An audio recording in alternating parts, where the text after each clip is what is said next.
when one investor saw the crash before anyone else. It began with a signal so faint that the world ignored it, a shift in the data that looked harmless, almost routine. But one investor saw it and realized the ground beneath the market was starting to move. To understand how he sensed the coming crash, we need to step into a moment when optimism ruled every chart. Economies were expanding. Asset prices climbed in smooth, confident waves. Commentators insisted the cycle would last. Yet even in this calm, distortions were forming beneath the surface, imbalances that grew larger and heavier with every passing month. This matters today because markets still behave the same way. Booms create certainty, certainty creates blindness, and blindness invites disaster. Crashes don't begin with panic. They begin with quiet signals long before fear sets in. An investor at the center of this story learned to read those signals when no one else bothered to look. The first reveal starts with his routine. Each morning, before the rush of the trading floor, he examined patterns that most dismissed, not headline data, but underlying flows, capital movements, liquidity curves, debt distribution across sectors. It wasn't glamorous work, but it was where he found truth hiding in the margins. One morning, he saw something that didn't fit, a divergence between credit expansion and real output, a mismatch so small that other analysts brushed it off as noise. But he recognized the early shape of a cycle turning against itself. Growth built on borrowed stability never lasts. The next reveal came days later. Corporate balances shifted in ways that felt unnatural. Companies taking on cheap debt without clear strategy, investors chasing returns with increasing desperation. The structure of the boom had begun to lean. And once a structure leans, pressure builds in silence. Then came the final early signal. A liquidity freeze in a minor market segment. It barely made the news. But to him, it was a spark in dry grass, a sign that risk was spreading under the surface, searching for a weak point. He didn't know where the break would come, but he knew it was coming. He started watching the credit markets more closely, tracking how money moved between institutions. At first, the changes were subtle. A delay here, a tightening there, nothing dramatic enough to cause alarm, but enough to suggest that trust, the invisible force holding markets together, was weakening. When trust fades, liquidity follows. And when liquidity fades, the system begins to creak. He built models to test his concerns, layering historical cycles over current conditions. Each comparison told the same story. The boom was running on fumes. Asset prices soared while fundamentals lagged behind. Investors convinced themselves that momentum was proof of strength. But momentum is only proof of one thing. People chasing the same idea at the same time, hoping they aren't the last to exit. As he deepened his research, the conflict sharpened. He tried sharing his findings with colleagues, but they dismissed him. They called it overthinking, paranoia, unnecessary fear in a market that had become too sophisticated to fail. Confidence had turned into denial, and denial, he knew, was a final stage before a fall. Then came a warning that should have stopped everyone cold, a spike in short-term borrowing costs. It wasn't huge, but it was unusual, a crack in the foundation, an indication that someone, somewhere, was running out of room. He flagged it, but others labeled it an anomaly. The market didn't want caution. It wanted continuation. The tension grew further when companies began issuing bonds at a frantic pace, not for growth, but for survival. Debt rolled over into more debt, each cycle more fragile than the last. He saw the trap forming. If credit tightened even slightly, the entire structure could seize up. Investors celebrated record issuance. He saw a system stretching itself thin. The conflict peaked when he stumbled upon a small detail buried in a quarterly report. A large institution quietly reducing exposure to the very assets everyone claimed were safe. It didn't match their public statements.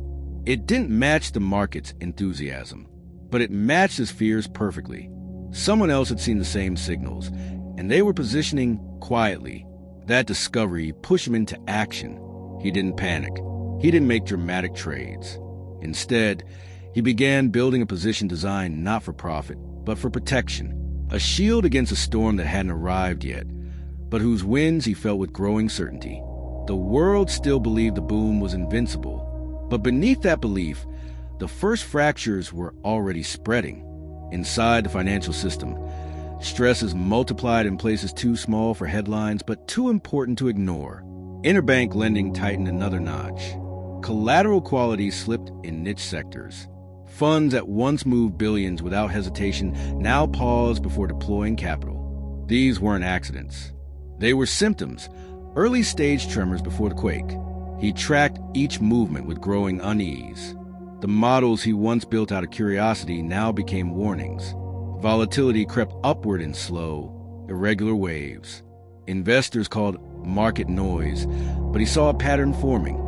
Swings driven not by sentiment, but by structural imbalance. Leverage had grown unchecked. Risk had been repackaged until no one recognized it. And the system was leaning so far forward that even a small push could send it over the edge. The conflict sharpened further when a major firm missed earnings by an amount too precise to be coincidence. Their excuses felt rehearsed.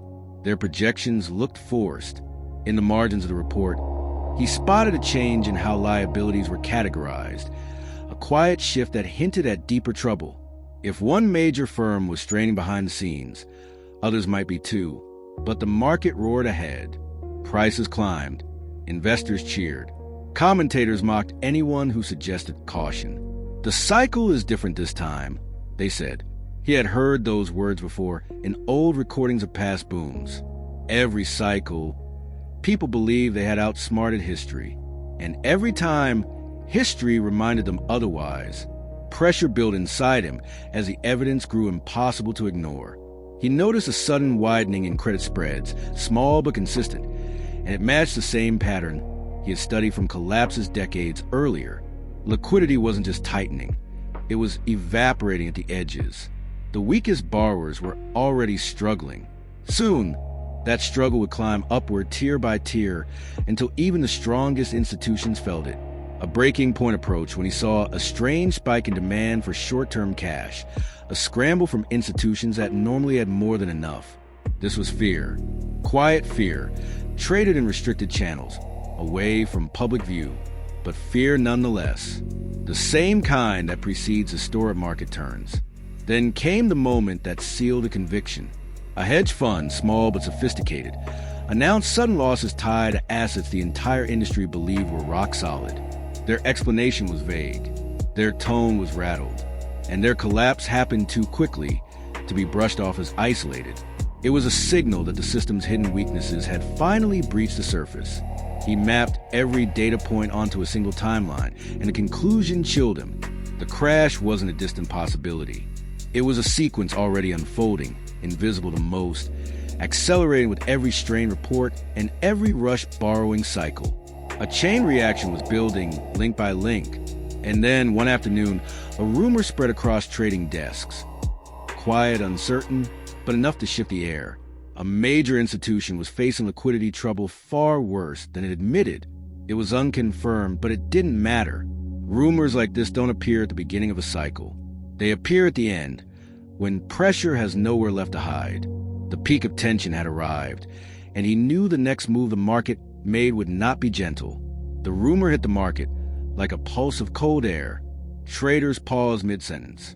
Screens flickered with sudden volatility.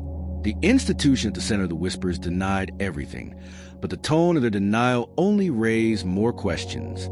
Confidence, once unshakable, began to fracture, and in markets, fracture spread faster than facts. Then the break arrived. A routine liquidity auction, normally quiet, predictable, ignored, failed to fill. It was a small event to the outside world, but inside the system it was catastrophic. Banks that always stepped in suddenly stepped back. Money became cautious. Credit became scarce.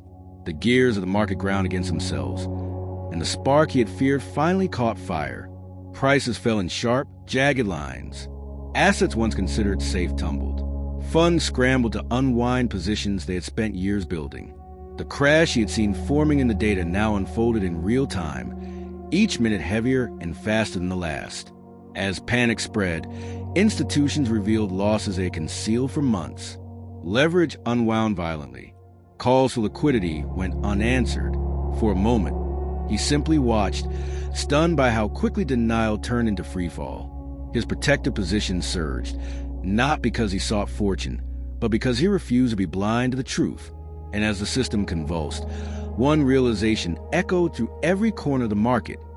The signals had been there all along. The climax struck when the institution from the rumor filed an emergency disclosure. Liquidity shortfall, asset impairment, hidden losses. It confirmed everything it feared, and everything others had refused to see. Markets froze. Exchanges halted. The crash had fully arrived, sudden to the world, but years in the making. When the dust settled, the world searched for explanations. Analysts blamed sentiment. Commentators blamed panic. But he understood the deeper lesson. Markets don't collapse out of nowhere. They collapse out of silence, out of ignored warnings, borrowed certainty, and imbalances disguised as strength. The resolution came quietly. In the aftermath, policies were rewritten, risk models updated, investors humbled. Yet beneath the reforms, he saw the familiar rhythm beginning again, optimism rising, caution fading, the same cycle winding itself for another generation. Crashes are not anomalies. They are echoes. Sometimes the smallest shift in perspective becomes the beginning of a new future.